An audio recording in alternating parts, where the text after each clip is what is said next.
Good morning, guys, and welcome to the podcast this morning.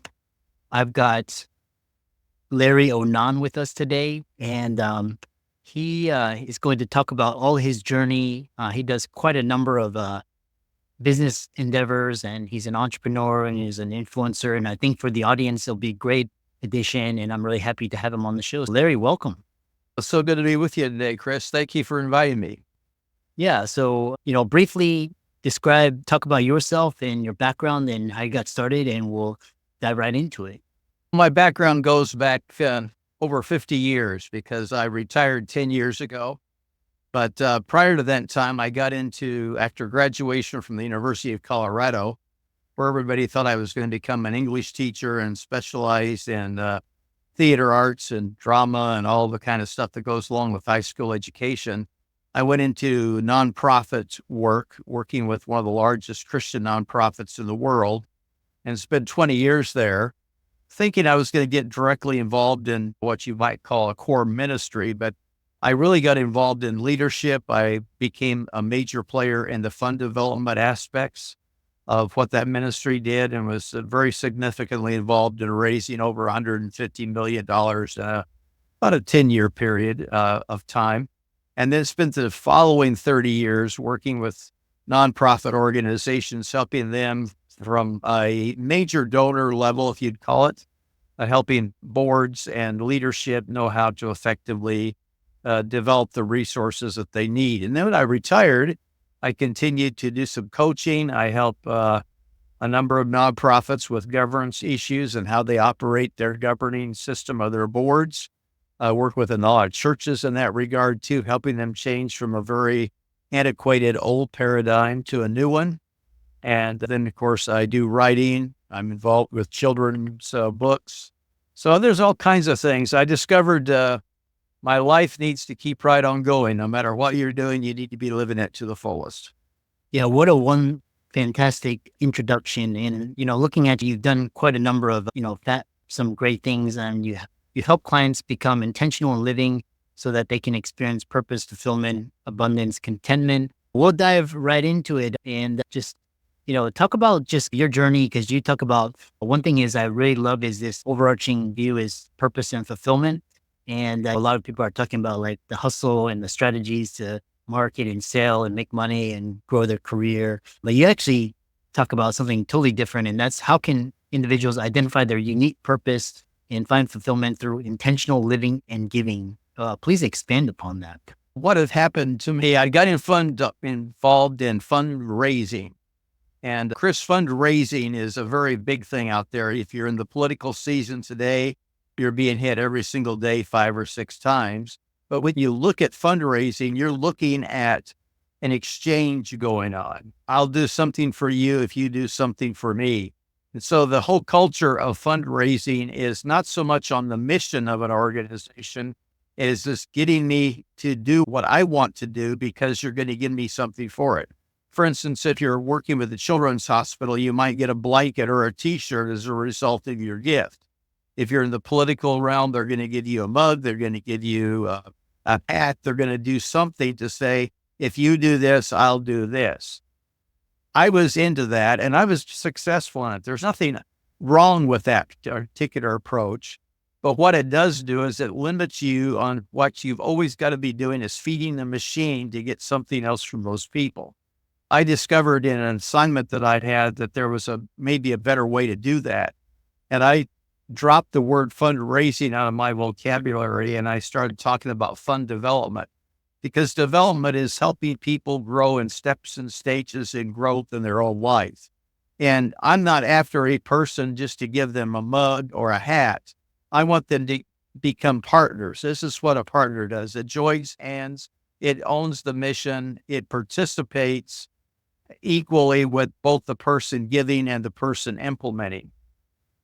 And when I started discovering what I would call biblical foundations for how that all worked, then it radically changed how I was operating my office of fundraising at the time. And that ended up changing everything we did. We started raising a lot more resources. People were giving because they wanted to, and they wanted to own the mission. and they felt like every gift that they were giving was advancing something that was important to them. And that does not mean I wasn't grateful and I didn't thank them once in a while by giving them something as an expression. But a lot of times my purpose of giving them something was so that they would be visually reminded of who we were and that they were a part of that. It wasn't because I was obligated to give them something. I wasn't sending blankets out to watch television with. I was really engaging them in the real core mission. I found that when people wanted to get involved seriously, their money increased because they wanted to be really involved. But money is only one of 100 things that a person can give away. So it's often misunderstood that the idea of financial freedom and the managing of money is what life is all about. And it's really engaging in life. The book that I wrote was called Intentional Living and Giving. One chapter out of 17 deals with the subject of money. The rest of it deals with how we live our life in a way that's thriving, not a way that's frustrating. I think many people are living depressed lives and not knowing where they're going. In my experience, I'm just thinking of one group of people, probably the ones that, ironically, because of maybe some of your background, you might be interested in my observation, but medical doctors were probably the poorest stewards that were out there because they had resources to deal with, but they didn't really have a plan on how to deal with them. And as we did get them into classes on managing their resources, they started realizing there was far more to do in life than just go buy things. And they started realigning themselves. I've worked with probably 50 to 100 people out of that field that feel freedom and are giving significantly financially because now they know why they're here. And they really feel like they're on a mission now rather than on just a ping pong ball on the walls, ricocheting off the wall, as one guy used to say. My life was ricocheting off the walls. I didn't know what was going on. He was a governor of one of the states, but he says, my life has been ricocheting before I realized that I could really focus and have purpose.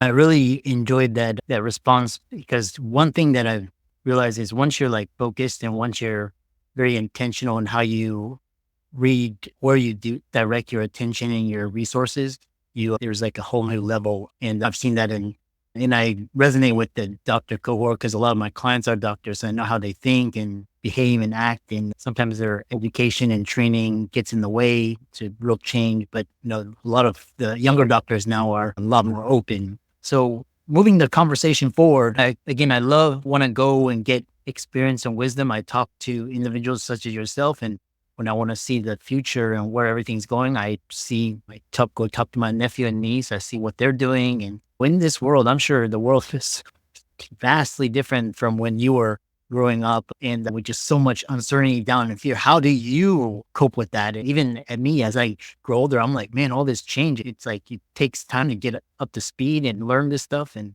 how do you deal with that? The last 40 years have been pretty radical because when I grew up, black was black, white was white, was wrong. There were two sexes. Now there's 52 varieties.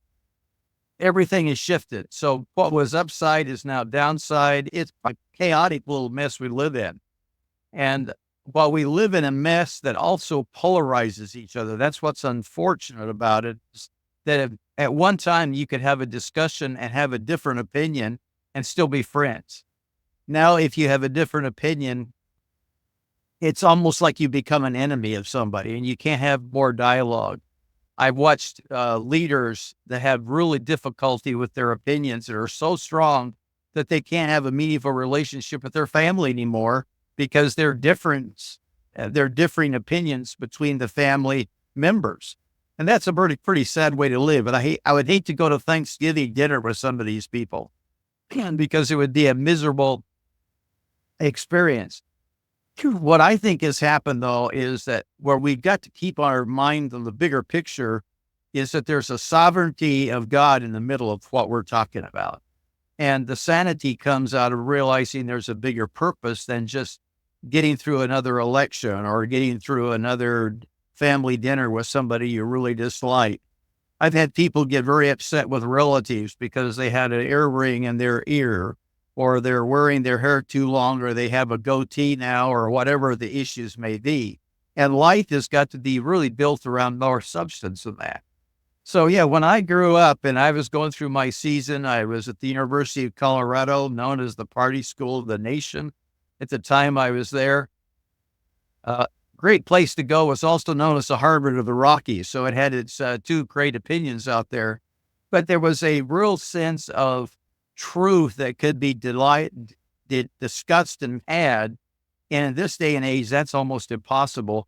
I just tell people often, I don't know what's going to happen tomorrow, but I know when I wake up tomorrow, there's going to be another day for me to do something significant and important. I need to be worried about me, not necessarily worried about everything else. So the confidence I got is, let's trust where the real source of power comes from and not be interested just in what, as somebody said on television last night, or a little blurb on a podcast. The soundbite world is creating havoc for people because they're not getting truth from each other anymore. And so it's changed a lot, but the continuity is that there's somebody in charge of this, and the chaos need not be there. And you don't need to be angry with somebody that has a difference of opinion. Can't we just enjoy the fact that we're human beings with viewpoints? And if you understand what stewardship is, that you're in charge of somebody else's stuff, and we're all in charge of and responsible, it starts making a big difference on how you just may have a different opinion than I do, but let's work together on this and let's see where we can find common cause, so to speak. Yeah, and it's like I said, it's not just. The more I thought about it, I thought it was just endemic to the United States. But actually, when I travel around, it's prevalent as well. Not to the same degree here in the West, and I think it's a function of our the capitalistic and also the media. So moving on is talk about, because you talk about, looks like you're cultivating a lifestyle of generosity, a legacy of impact. And how can people shift from viewing giving as one-time event to embracing it as an integrated lifestyle? When I realized that I'm a steward, the steward, I think, is a word that's misunderstood sometimes. We have different opinions. For instance, if you're on an airplane, you're going to find stewardesses. Stewards and stewardesses are going to be, quote, taking care of you on the airplane.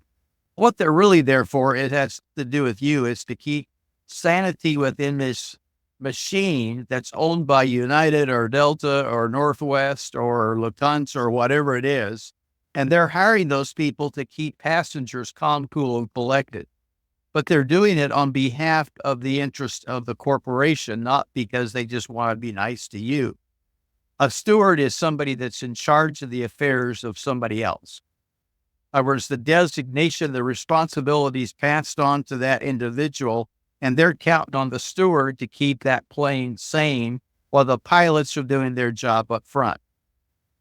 They're also stewards, but they're stewards of the mechanics of the plane. The people in the back of it are stewards of helping keep people comfortable and keep them from freaking out. When you realize that you're a steward and you own nothing, it makes a great deal of difference to how you approach everything you do in life. And when I started realizing that everything I had belonged, it was on loan to me. It was of trust to me.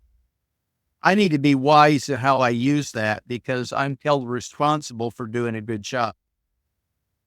And when I started realizing that, my life started realizing, man, if I could just live life and do a good job with what's been entrusted to me, I don't need to live in confusion.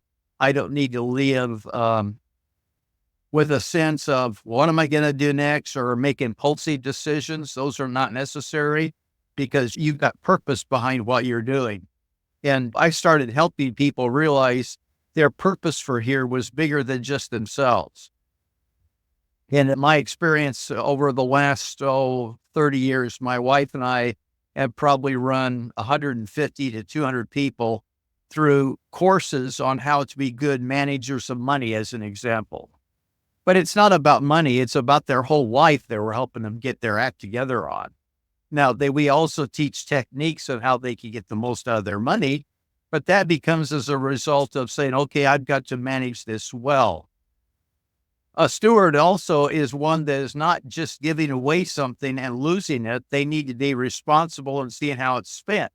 If I'm going to invest time in my next door neighbor, I want to make sure that his well-being is longer term than just knocking on the door and having a 5-minute visit.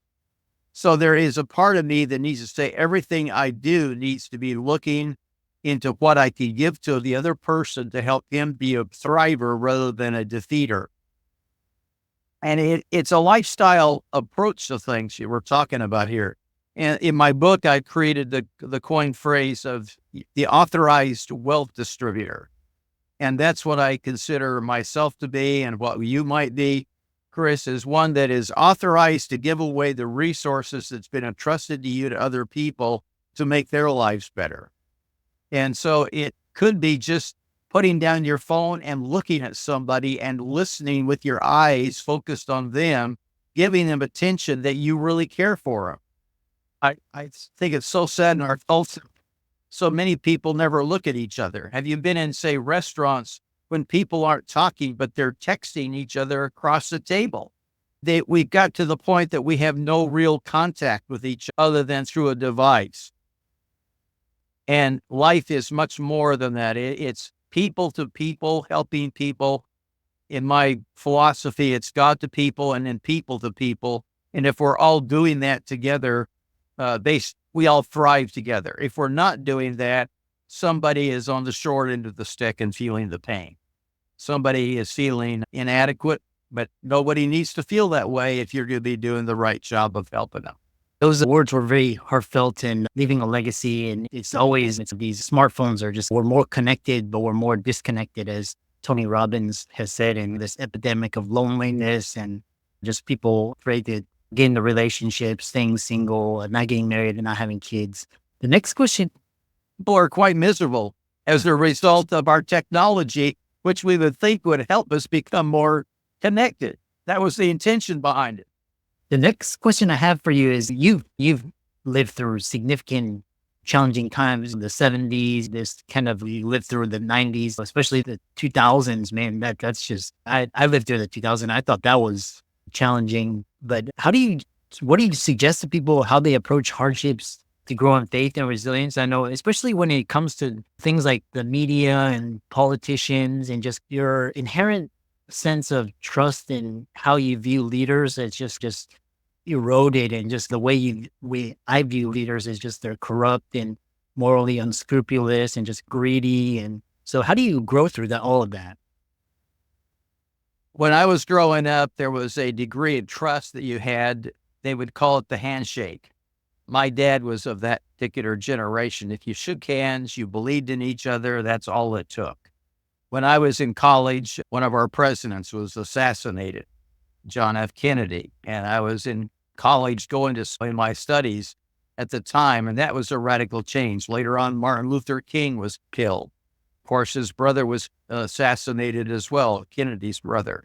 That shift moved us from trusting one another to being hesitant and almost fearful of one another, because the change in the culture was saying we can't trust anybody out there. It's not even safe today. For instance, when I was growing up, Mom would say, come home for supper and make sure you're home before it was dark. Today, my daughters cannot let their 4-year-old go out a block away from home without wondering what's going on, because the culture is so dramatically changed. People are fearful because of everything that's going on around them. Now, I realize that we're living in a different time. I've lived through change after change. I've adapted to those changes, and I've worked internationally as well, and you've got to adapt to changes culturally as well. There are radical things that are happening. But there's a constant out there that says, regardless of what's going on, regardless of what's going on, we can survive. We can thrive. And it's a spiritual issue to me to a great degree,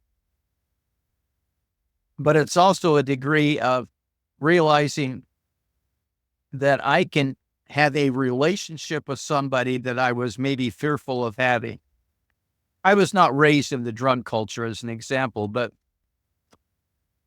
a few years ago, our church got quite involved in the drug and abuse and problems in our community and city. And we had a lot of people start attending our church that were from a very radically different background than me. It was difficult for me to even find common ground because their backgrounds were so pathetically different than mine.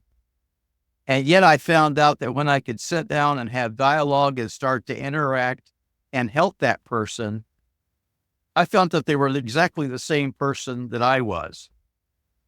They just made some poor choices at a different time in life than maybe I made. But they weren't different people. They were just living with the consequences of their behavior. And that has made people sometimes very fearful. People hope that their consequences don't live with them. But your consequences of what you do in life are going to impact the rest of your life. It's not because we want them to, but a bad decision is going to create other bad decisions along the way.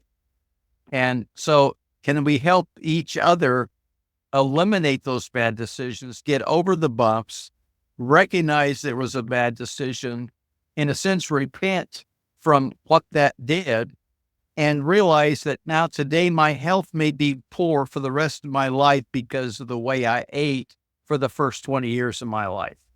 I can't repair everything, but I can be, as I become knowledgeable of what I can do, I need to be intentional on making the corrections. When I even came up with the book title, Intentional Living and Giving, Chris, the word intentional is very important here. The word intentional is saying, I will choose to get up and do something. I will take a step in a direction. I will not just sit soak and sour, because many people are living, they're caught. A number of years ago, a decade ago, my wife got a brain tumor, and she was alive for about 18 months after that brain tumor, and she passed away. Now, some people, when they go through those experiences, they freeze. They cannot get over the loss. And to me, I didn't lose her. She just changed addresses on me. But I had to choose to say, I'm living. She's no longer here. What have I to do with the rest of my life? And how can I have an impact, even though will do it differently without her after 45 years? Now, to other people, they get stuck and they can never get over that. And I'm saying, yes, you can get over that. You can be intentional on choosing to do what you can using the strengths that you've acquired in life. You can make an impact on other people's life. That's a choice. And the choice you make may be difficult to work through, but you can get there. So I want to help people make good choices. I want to help people become intentional. And the living aspect is day to day. The giving aspect is, what do I have in my arsenal, my life, that you as an individual, Chris, could use and need to help you be better at what you're doing? So there is a sense of my daily life is saying, today I choose to do these things. I went to the doctor this last week, and he said, Larry, at 80 years of age, do you ever wake up in the morning feeling depressed and empty and not too sure what the day's all about? And I said, oh, by all means, no. I've got plenty to do every day. And he looked at me quite surprised, because he says, what you just said is rare, because many people at your age think it's over. I said, oh, no, this is not over. I had to come to see you today because you're on my schedule, so to speak.